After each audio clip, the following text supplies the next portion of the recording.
तो दोस्तों, इस शो से आपकी पुरानी यादें तो जरूर जुड़ी होगी, इसीलिए तो आपने इस पर क्लिक किया, या फिर आप इसको देखने के लिए आए होंगे।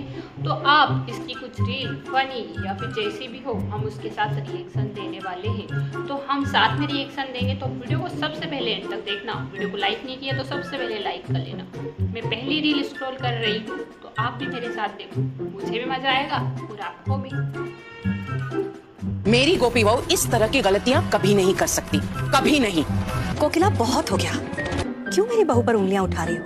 और जब देखो तब मेरी बहू के पीछे क्यों पड़ी रहती हो तुम? मोटा भाभी। कोकिला, आज तुम्हारी बहू से गलती हुई है, तो उस पर पर्दा क्यों डाले जा रही हो? जब देखो तब राशि राशि राशि। तुम्हारी बहू गोपी से भी तो गलती हो सकती है। तो दोस्तों, इस रील को देखने के बाद मेरा रिएक्शन यही रहेगा कि जब मोहल्ले में लड़ाई होती है ना, तो हम देखने के लिए कितने उतावले होते हैं। उसी तरह इस शो में लड़ाई हो रही है, तो कुछ ऐसा ही फील आ रहा है ना आपको भी, जैसे मोहल्ले में लड़ाई हो रही हो और हम उसको देख रहे हो। टीवी शो भी कुछ इसी तरह होता है, क्योंकि उसमें भी ना लड़ाई झगड़े चलते रहते हैं। हम दूसरों की लाइफ को कितने अच्छे से देखते हैं ना, रियल में भी यही होता है। दूसरों की लड़ाई झगड़े देखने का बहुत शौक होता है, सभी को होता है, आपको भी होगा। नेक्स्ट रील स्क्रॉल करते हैं, लेकिन उससे पहले चैनल को सब्सक्राइब कर दो पहले। अच्छा लेती हो। You are a fool. तरह से गोपी इंग्लिश बोलती थी ना, 2 साल के आजकल के तो बच्चे भी इस तरह की इंग्लिश ना बोले। भाई कोकिला खुद ही समझ गई कि उसने उसे क्या कहा। हो भी सकता है कि गोपी ने जानबूझकर ही किया हो, लेकिन वो अंदर से कह नहीं रही हो भी तो सकता है ना यहाँ भी। तो मैं नेक्स्ट रील स्क्रॉल करूँगी, उससे पहले अभी तक वीडियो को लाइक और चैनल को सब्सक्राइब नहीं किया तो कर लो यार, बार बार कहना ना पड़े, इसलिए अब मैं नहीं बोलूँगी, अब लास्ट बार कह रही हूँ। मणि, मुझे थोड़ा अदरक दे दे बेटा, मैं चाय बना दूँ। अब नहीं मम्मी जी, आप तकलीफ मत कीजिए, मैं कर लूंगी। और वैसे भी ये अदरक वाली चाय आप जिगर जी के लिए बना रहे थे ना? हाँ, मैं बना दूंगी। ये ले। मैं बहुत खुश हूँ, तूने इतनी जल्दी अपनी जिम्मेदारियां संभाल ली। भगवान करे तेरे जैसी बहू सबको मिले। मोटा भाभी, आप कहना क्या चाहती हैं? नहीं, साफ साफ बोलिए ना कि भगवान करे तुझ जैसी बहू सबको मिले। इसका क्या मतलब हुआ? मेरी गोपी बहू अकेले हाथ पूरा रसोड़ा संभाल लेती है। आज जरा सी चूक क्या हो गई? आप तो लगी सुनाने। अरे नहीं नहीं कोकिला, मेरे कहने का मतलब ये नहीं था। मैं ऐसा बोल भी नहीं सकती। गोपी अपनी सारी जिम्मेदारियां बहुत अच्छी तरह से निभाती है। कोकिला भाभी ना अलग ही चलता था, बेचारी मोटा भाभी ना कुछ बोल नहीं सकती थी। जबकि ये देवरानी थी, वो जेठानी थी, लेकिन जेठानी है ना, ये बनकर रहना चाहती थी। मोटा भाभी कुछ कह ही नहीं सकती थी यार, दिन भर ये राशि के पीछे पड़ी रहती थी कागड़ी करके, और राशि भी कुछ नहीं बोल पाती थी इसके सामने, तो उसका मुंह ही नहीं खुलता था यार। सिर्फ एक ही इंसान था जो उसको चुप कर सकता है, वो है मोटा भाभी का पति। वही एक इंसान था जो उसको चुप कर सकता था, बाकी तो कोई भी ऐसा इंसान है ही नहीं उस घर में यार। वो ना किसी को कुछ समझती ही नहीं थी, बड़ी रहती है सब चीजें ना।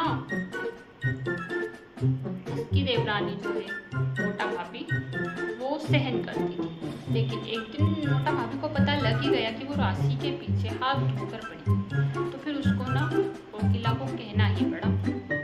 वैसे सही किया मोटा भाभी ने, हमेशा ऐसा ही करना था, तभी ये कागड़ी थोड़ी ना चुप रहती। सीरियल में दिन भर बोलती रहती थी, कभी गोपी के पीछे तो कभी राशि के पीछे। पता नहीं इसको कौन सी बीमारी थी यार, लोगों को लाइफ में इंटरफेयर करने की। जो भी हो, हम उससे क्या, हम तो इसका मजा ही लेते देखने में। मोटा भाभी, राशि, गोपी सभी एकदम समझदार ही थे, लेकिन ये कागड़ी पता नहीं इसमें अकल क्यों नहीं थी। वो सब में नुस्खे निकालती थी, उसमें खुद में इतने नुस्खे थे कि अगर निकाले तो एक तो वो यहाँ से यहाँ तक बिंदी लगाती थी ना, बिल्कुल विलन लगती थी। विलन की जो बहन होती है ना, उससे भी खतरनाक। क्या कहूँ, रामायण में आपको पता है ये विलन कौन और उसकी बहन कौन थी, समझ गए होंगे। नेक्स्ट रील स्क्रॉल करते हैं। चना दाल भिगो दिया है, दही मिला दिया है, अब बस कुकर चढ़ाना है। माँ जी ने कहा था ऊपर से धनिया पत्ती भी डालनी है ढोकले पे। ये पागल तो नहीं है? ओ से अनार, आ से गोपी का बना आम, इसका कुछ नहीं हो सकता, ये सच में पागल है। ई से इस गोपी का भी ना अलग ही चलता था। जितना अहम ना इसे समझने की कोशिश करता था उतना ही बहुत दूर रहती थी। मतलब इसकी हरकतें ही ऐसी थी। अगर मैं इंसान मेरी जगह, अहम की जगह या किसी और की जगह कोई भी होता यार, तो ऐसी लड़की को कैसे एक्सेप्ट कर सकता था? जिसे बोलना आता नहीं था, किसी को जवाब देना आता नहीं था, जो छोटी छोटी बातें यार वो बालक समझ जाता है, वो बातें नहीं समझ पाती। फिर अहम कैसे ही एक्सेप्ट करता? अहम ने इसे तभी एक्सेप्ट किया अहम ने तो इसे तभी एक्सेप्ट किया ना जब ये थोड़ी बदली। अहम की इसमें कोई गलती नहीं थी भाई। मैं बिल्कुल अहम के साथ हूँ कि ऐसे इंसान के साथ कोई नहीं रह सकता। रियल लाइफ में तो बिल्कुल नहीं। वहाँ सीरियल था इसलिए उनको हीरोइन बना दिया गया था। लोग सपोर्ट करते थे कि वो भी के साथ गलत कर रहा है ये वो। यही तो था ना कोकिला का कि उसकी बहू से ऐसी ही मिले, भले ही वहाँ उसके बेटे को पसंद आए या ना आए, उससे कोई फर्क नहीं पड़ता था। उसको इसी बात से फर्क पड़ता था कि बस उसकी बहू उसके सामने नहीं बोलनी चाहिए, उसकी बहू उसके हिसाब से चलनी चाहिए। जो भी हो भाई, हमने इतनी रील देखी, बहुत ही मजा आया। उम्मीद है आपको भी आया होगा। अगर पसंद आया हो तो वीडियो को लाइक करना, चैनल को सब्सक्राइब करना। Thanks for watching.